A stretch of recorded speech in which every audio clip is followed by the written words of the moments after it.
바울과 실라가 기도하러 이제 강가에 갔다가 거기서 이제 귀신 들린 한 무당 하나를 만나게 됩니다.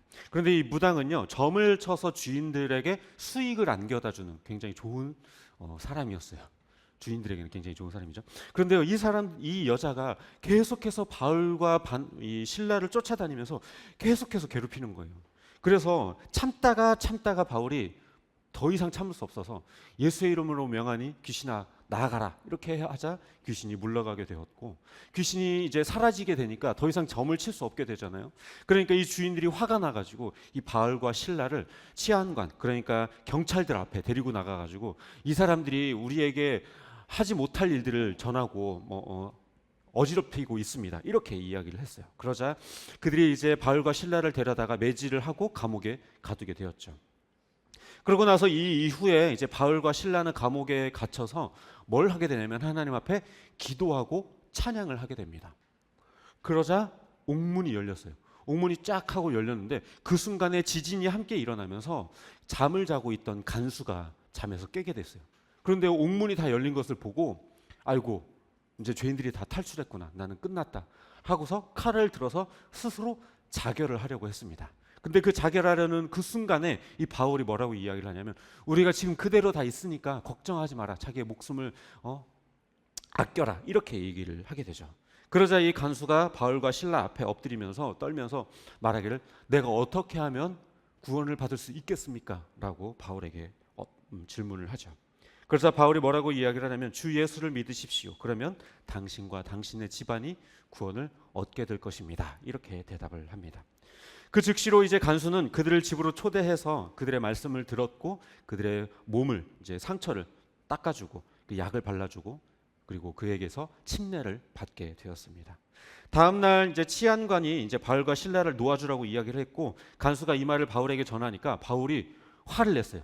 아니 로마 시민권자인 우리를 이렇게 아무런 유죄 판결도 내리지 않고 이렇게 매질을 하고 감옥에 가둬놓고서 이제 와서 조용히 몰래 내보내려고 하느냐라고 하면서 바울이 따지자 치안관이 그 사실을 들은 거예요.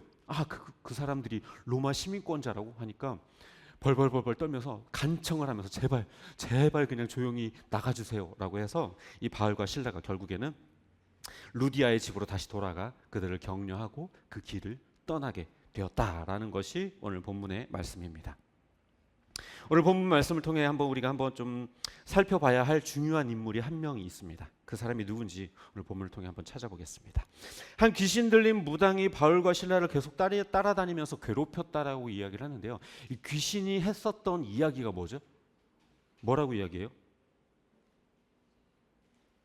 네? 이 사람들은 지극히 높은 하나님의 종들입니다. 지금 여러분에게 구원의 길을 전하고 있습니다. 이게 괴롭히는 거예요? 네? 아니 전도 대신해 주는 거 아니에요 지금? 귀신 들린 무당이 전도 대신해 주고 있는 거 아니에요? 바울과 신라는 이 사람들 하나님의 종이에요. 여러분 구원의 길을 전하고 있어요.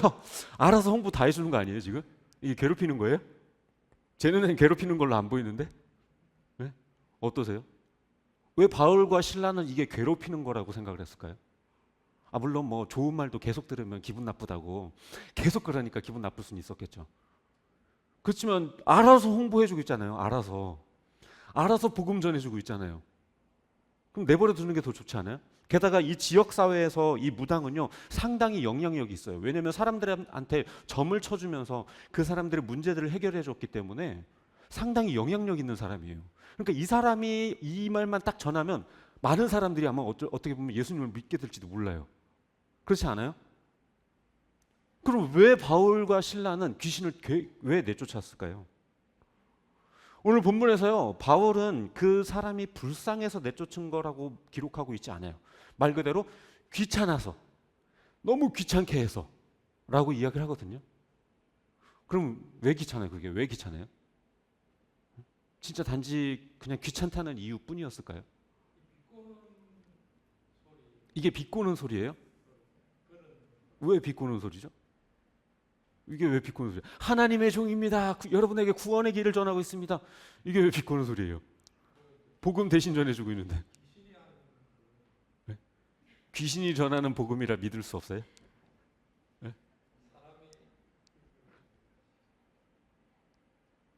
왜 그랬을까요? 복음의 전함이라고 하는 것은요, 단순히 내용이 사실이라고 해서 다 좋은 건 아니에요. 오히려 사실을 이야기하면서 진리를 감추고 원래의 의도를 더럽힐 수도 있어요. 그 대표적인 사건이 뭐였냐면 아담과 하와를 꿰었었던 뱀. 뱀이 하와에게 뭐라고 이야기를 했죠? 선악과를 보면서 야, 안 죽어. 야, 먹어도 돼. 안 죽어. 야, 이거 먹으면 선악을 아는 일에 너희들이 하나님과 같이 될 수 있어. 결과적으로는 어때요? 그게 사실이었죠. 죽지 않았어요. 아담과 하와가 선악과 먹고 죽지 않았어요. 어떻게 됐어요? 선악을 알게 됐어요. 그럼 뱀의 말이 사실이죠. 진실을 얘기한 거잖아요. 그럼 뱀이. 아니에요? 거짓말했어요, 뱀이? 네? 거짓말 했어요, 안 했어요? 안 했어요? 거짓말 했어요. 사실을 이야기하면서도 거짓말 할 수 있어요. 왜냐하면 거기에 진실이 하나 숨겨져 있는데 뭐냐면 선악과를 먹게 되면 하나님과의 관계가 끊어지게 될 것이고 하나님을 대적하는 행위라는 것. 그 내용은 쏙 감췄죠. 그 얘기는 안 했어요.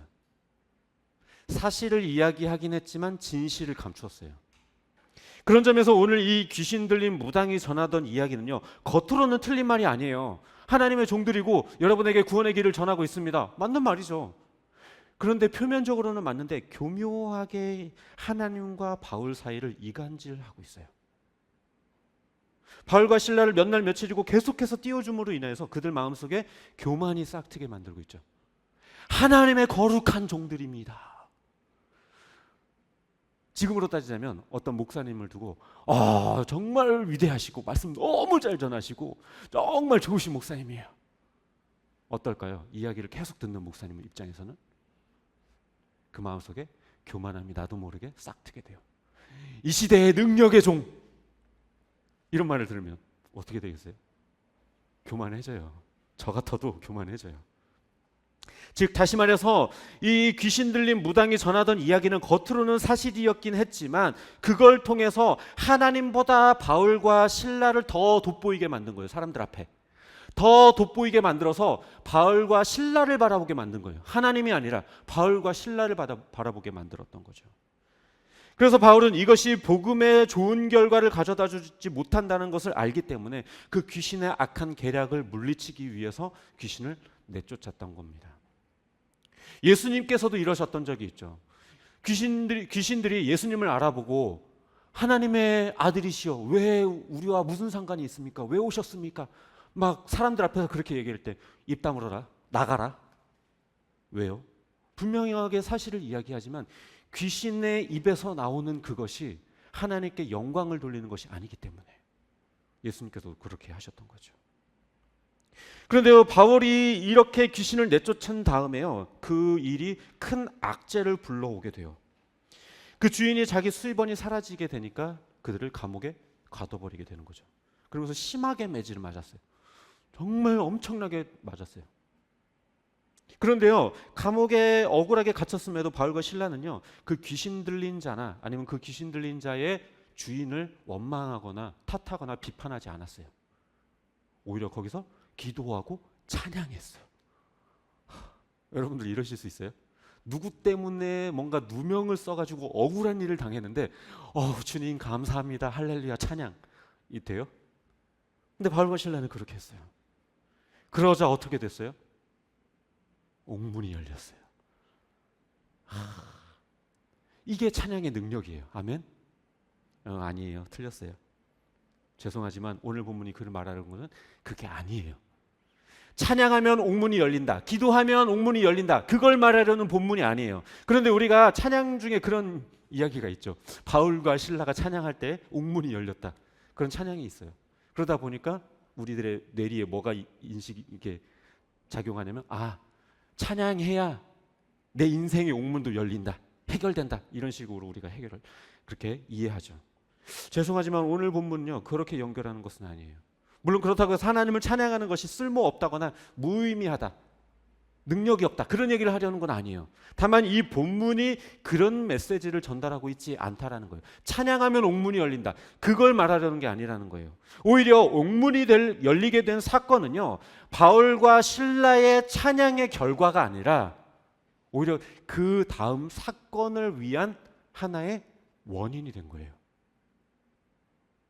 무슨 말이냐? 찬양했기 때문에 옥문이 열린 게 아니라 옥문이 열림으로 인해서 그걸 통해서 간수로 하여금 회심하게 만들려고 하셨던 거라는 거예요. 그러니까 옥문이 열린 건 간수의 회심을 위해서 하나님이 열어주신 것이지, 바울과 실라가 찬양했기 때문에 옥문이 열린 게 아니라는 거예요. 이거 굉장히 종이 한 장 차이 같지만 굉장히 중요한 차이입니다. 중요한 이야기예요. 여러분들이 우리가 기도하는 이유, 찬양하는 이유는요, 무언가를 받기 위해서 하는 게 아니에요. 내 삶의 문제를 해결하기 위해서 기도하고 내 어떤 문제가 해결되기를 위해서 찬양하는 게 아니에요. 이미 받은 것에 대해 감사함으로 드리는 게 기도와 찬양인 거죠. 그래서요, 이 옥문이 열린 사건은 찬양의 결과가 절대로 아닙니다. 절대 그렇게 연결 지으시면 안 돼요. 그런데요, 이상해요. 옥문이 열린 것과 간수가 하나님을 믿게 되는 것이 무슨 연관이 있을까요? 옥문이 열리면 왜 간수가 왜 예수님을 믿게 돼요? 죄수를 관리하는 간수의 입장에서 제일 피하고 싶은 상황이 뭘까요? 죄수들이 탈옥하는 거겠죠. 그것도 한두 명이 아니라 모든 죄수들이 다 탈옥했다고 쳐보세요. 어떻게 될까요? 이 관리의 책임을 물어 엄청난 대가를 감당해야 할 거예요. 그러면 그냥 단순히 그냥 쉽게 그냥 죽음을 맞이하는 그런 칼에 찔려서 죽음을 맞이하는 그런 상황이 절대로 아닐 거예요. 여러 가지 고문과 고통을 가하면서 도대체 이 일이 어떻게 됐는지를 묻고 따지다가 도저히 안 되면 가족들까지 데려다가 괴롭히고, 그러다가 결국에는 고통스럽게 죽음을 맞이하게 될 거예요. 아마 그러기 때문에 간수는 차라리 그럴 바에는 내가 그냥 스스로 목숨을 끊는 게 낫겠다라고 판단을 했던 거죠. 그런데 그 자결을 하려던 그 순간에 그 옥문이 열렸음에도 불구하고 감옥 안에 있던 모든 사람들이 그냥 그대로 있게 되었다는 사실을 알게 되었을 때 이 간수의 마음은 어땠을까요? 아마 새로운 삶을 얻는 기분이었을 거예요. 와, 죽었다 살았다. 진짜 죽음의 문턱까지 갔다가 살아났다 라는 기분이었을 거예요. 게다가 옥문은 누가 열어주지 않으면 절대 열릴 수가 없는데 모든 옥문이 다 열려 있으니 이거의 간수 입장에서는요, 그건 인간의 힘으로 될 수 있는 게 아니라고 생각을 했을 겁니다. 또 바울과 실라가 계속 기도하고 찬양하던 걸 아마 간수도 졸면서 듣기는 들었을 거예요. 그러니까 간수의 입장에서 옥문이 다 열려 있고 사람들은 그대로 있는 이 상황, 그리고 바울과 실라가 기도하고 찬양하던 걸 들었던 그 순간 어떤 생각을 했는가? 이건 뭔가 바울과 실라 때문에 뭔가 하나님께서 일으키신 기적인가 보다 라고밖에는 해석이 되지 않는 거였죠. 그렇기 때문에 간수는 바울 앞에 무릎을 꿇으면서 내가 어떻게 해야 구원을 얻을 수 있겠습니까? 라고 물었던 거예요. 우리는 오늘 이 모든 사건의 흐름이 누구를 향하고 있는가를 볼 수 있을 것 같아요. 한 귀신 들린 무당을 만나게 되고 그 귀신을 내쫓음으로 인하여서 감옥에 갇히게 되고, 거기에서 바울과 실라가 기도와 찬양한 가운데에 옥문이 열리게 되면서 간수가 자결을 하려고 했는데 사람들이 있는 것을 확인하고 새롭게 거듭난 이 사건. 만일 귀신을 내쫓지 않았다면, 바울과 실라가 감옥에 갇히지 않았더라면, 옥문이 열리지 않았더라면 과연 간수는 하나님 앞에 회심할 수 있었을까요? 아마 그러지 못했을 겁니다. 결국에 위기로 내몰렸던, 바울과 실라가 위기로 내몰렸던 모든 것들, 그것은요 간수에게 멸망이 아니라 간수에게 오히려 도리어 축복이고 기회였던 거예요. 말씀을 정리합니다. 바울과 실라는 귀신 들린 자의 그 왜곡된 말에 반응하지 않으려 했지만 결국 참지 못하고 귀신을 내쫓았어요. 결과는 좋지 않았죠. 감옥에 갇히게 되고 매를 맞게 되었고 발에 착고가 차이게 되었습니다. 사실 따지고 보면 이 상황에서 귀신 들린 자를 원망하거나 그 주인을 원망할 만도 해요. 하지만 바울과 실라는 도리어 기도하고 찬양했어요. 왜냐하면 그들은 이 모든 일들이 다 주님의 섭리라고 믿었기 때문에, 뭔가 하나님의 뜻하신 바가 있을 거라고 믿었기 때문에. 결국에 옥문이 열리고 도망칠 수 있는 상황이 왔지만요, 그들은 도망치지 않았어요. 도리어 그 일을 통해서 한 사람이 목숨을 끊으려 했지만 그 목숨을 살렸고 그 영혼까지 살리게 되었어요. 바울과 실라에게 찾아왔었던 이 위기, 간수 앞에 찾아왔었던 이 위기는 단지 커다란 퍼즐의 한 조각이었을 뿐, 하나님이 그려가시고자 했었던 그 큰 그림은 간수의 회심이라고 하는 목적지를 향해서 달려가고 있었던 거예요. 하나님의 놀라운 섭리와 은혜가 작동된 것입니다. 그런데 이렇게 말하면요, 그러면 하나님이 다 짜여진 대본대로, 극본대로 그냥 이렇게 착착착착착착 진행되게 한 거냐? 여기서 한치도 오차가 없이 벗어날 수 없게, 이 다음에는 이렇게, 이 다음엔 이렇게, 그래서 그 다음은 이렇게, 이런 얘기인 거냐라고 말을 할 수 있는데요, 섭리와 운명이라고 하는 건 달라요. 운명이라고 하는 것은요, 이 다음에 이것, A냐 B냐 중에 내가 A를 선택하는 것까지 결정되어 있고, 그래서 어쩔 수 없이 그렇게 갈 수밖에 없는 것, 그걸 운명이라고 말하는데, 하나님의 섭리라고 하는 것은 무엇이냐면 A냐 B냐가 아니라 그 무엇을 선택하든 간에 하나님의 크신 섭리는 훼손되지 않는다는 거예요. 무엇을 선택하든 그것이 다 하나님의 뜻대로 이루어진다는 거예요. 그러니까 하나님의 섭리는 그렇게 크고 광대한 것이기 때문에 인간의 자유의지가 얼마든지 관여할 수 있는, 작동될 수 있는 공간이 존재하는 거예요. 하나님의 섭리는요, 지금도 저와 여러분들의 삶 가운데 계속해서 작동하고 있어요. 때로 그 섭리는요, 근데 위기와 고통이라는 얼굴로 찾아올 때도 있어요. 하지만 그 결과는 절대로 파멸이 아닙니다. 간수는 그 위기 앞에서 자결하려고, 위기로부터 도피하려고 했지만 바울과 실라는요, 그 위기 앞에서 오히려 태연했고 기도했고 찬양했어요. 이것이 어떻게 보면 이 두 사람의 차이죠. 바울과 실라가 그렇게 할 수 있었던 것은요, 하나님의 크신 섭리를 믿었기 때문에, 그들은 하나님에게 붙들린 바 되었기 때문에 감옥에 갇히는 일조차도 뭔가 하나님의 복음을 전할 어떠한 기회를 우리에게 주시고자 하심이겠구나 라고 하는 믿음이 있었던 거예요. 그렇다고 한다면요, 우리가 하나님의 크신 섭리를 믿는다면 우리의 삶은요, 우리들이 위기를 대하는 태도, 고통을 대하는 태도는요, 상당히 많이 달라질 거예요. 하나님이 나에게 이 고통과 이 위기를 나에게 왜 주셨는가? 뭔가 하나님이 더 크신 계획이 나에게 있구나. 하나님의 크신 섭리가 뭔가 이끄심이 있구나 라고 우리는 그 고통과 아픔을 바라볼 수 있게 될 것입니다. 하나님의 크심과 그 위대하심, 그 놀라운 섭리를 이해하고 바라본다면 그 어떤 위기도 위기가 아니라 축복임을 깨닫게 될 것이고, 우리의 삶을 하나님이 온전하게, 완벽하게, 그 누구보다도 완벽하게 이끌고 계신다라는 것을 우리는 깨닫게 될 것입니다. 바라기는 우리 삶이 하나님의 크신 섭리 안에서 보호받고 인도되고 있음을 믿고 모든 위기와 고통을 이겨내는 저와 여러분 되시기를 주님의 이름으로 축복합니다.